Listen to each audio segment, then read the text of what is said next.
So mental focus, or really subconscious focus as it is what are the thoughts and feelings that dominate our sphere of awareness that we are constantly observing. Because our brain is hallucinating, bringing up information that we are resonating with, whether consciously or subconsciously, before an event, person, place, or thing manifests externally, or whether it's all just a reflection of you. Your external reality is always going to be a reflection of your internal reality. A lot of the times, we can grow up in indoctrinations, certain programs and stuff like that that expose us to particular energies and imprint that energy upon us, whether it's from, abuse, whether it's from a particular experience that was perceived as non-benevolent and stuff like that. We may have this subconscious focus unknowingly that dictates our life without us being able to grasp it and be able to change it, right? Because it's observed as like, some people will be like, oh, this is fate, this is just my life, I'm a black man in Texas, or I'm a black dude from North Africa, or whatever. All the odds are against my favor. I'm short. I'm 4'6".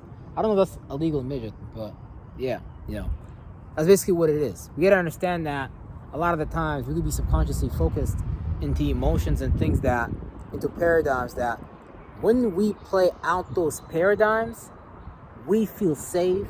We feel like, okay, this is because that's what they're referred to as what? The comfort zone. Spaces that we like to stay in because, familiar to us and stuff like that. The thing is, you could turn a good house into a misery house and stuff like that. Because it's a space that your spirit is just in, and it's not looking outside, looking in. It's looking inside, looking out.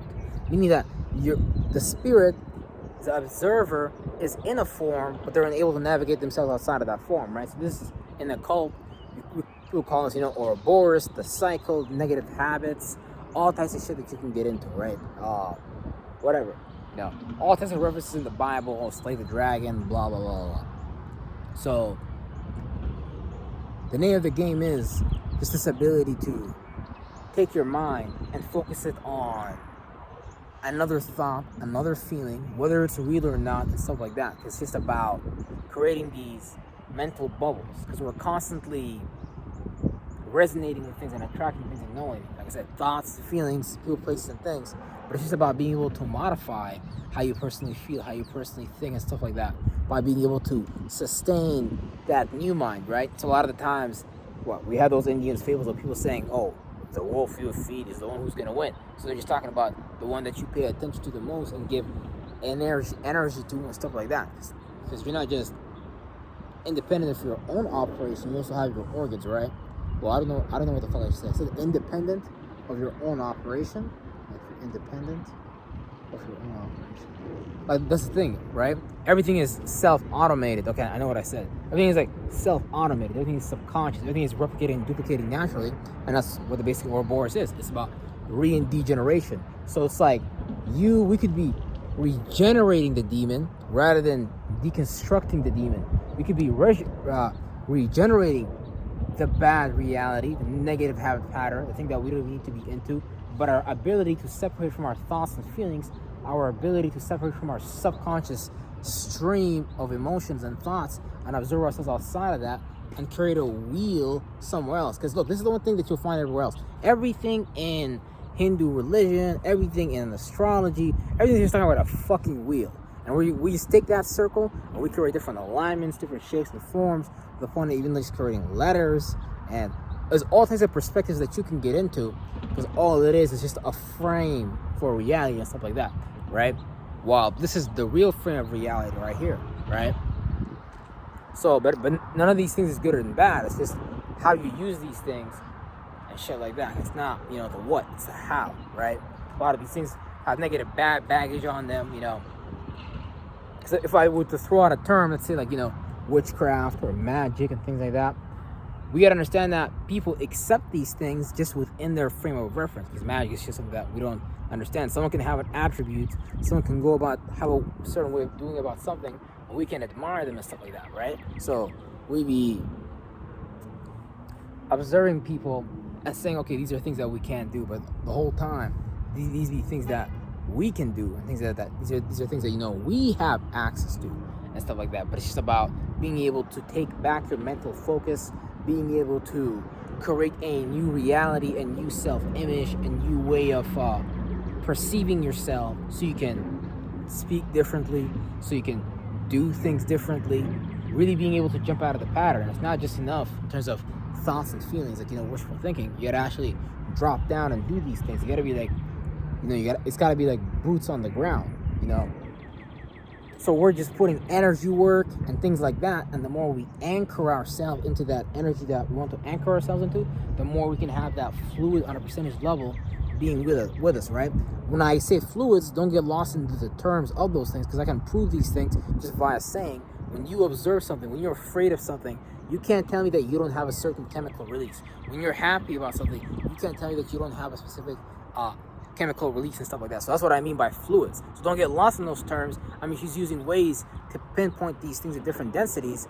That's why energy exists in different densities, and we're experiencing reality in all densities simultaneously. It's how we breathe in and breathe out. So I'm able to speak at the same time and convert those things with my, you know, throat chakra, with my throat and stuff like that, to manipulate the air, you know. That'd be one of the things that a lot of people get lost into, the air, unknowingly, the logic, the communication of things, right? It's what happened in the story of Babel. They divided people, created languages, or they came to divide people or some shit like that. But yeah, they divided people. People get lost in these words, right? So if you understand what's actually going on, you don't say that everything is magic. Everything is like the Wizard of Oz. Everything is like the magician behind the curtain. What if he was just like, because that's all we're doing. We're just jumping into realities that we are subconsciously attached to, and we're hallucinating a reality that is based on our frame of reference that we haven't learned or realized that we need to jump back and create a new perception and then jump into that reality. That's all we're doing by taking our focus and directing it emotionally with our thoughts and stuff like that, taking our faith, belief, and imagination and actually putting that into something else. Why do you think, for example, certain friends, let's say around you, or let's say, work, for example, or school, for example, why do you think they want you to pay attention to them, for example? You can have people that are around you that are attention seeking, because all that is just free energy and stuff like that. Where attention goes, energy goes, right? So we, instead of using these things unknowingly and there's nothing wrong with these things, right? But the thing is, like, we got to take that thing back, because that's our currency. We're literally in a current. Like, how else can I say, other than you're bubbling up thoughts and feelings from your subconscious that are based on your frame of reference. If you're a new frame of reference, you can identify with yourself differently, and you can identify with the world, therefore, outside of you differently. You can begin to operate and do new things. And then, you can start doing, people refer to as miraculous works, blah, blah, blah, but it's really not even that. It's really just mental focus. Like, you're literally just zoned in. And when you zone in on that, when you hone in on that, when you build that energy up, it starts to become like a presence around you. It starts to become an essence, a part of you. So certain things like, once you get into like certain sorcery, certain sorcerers and stuff like that, they may try to take some external energy, mold it, shape it, and form it into something that, that's theirs and stuff like that. You can get lost in looking for an external energy source, but it's like you're the internal energy source, right?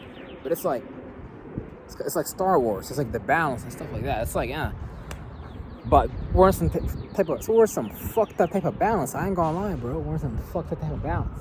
But it's all type of people that can take energy and use it. We all do this too and stuff like that, right?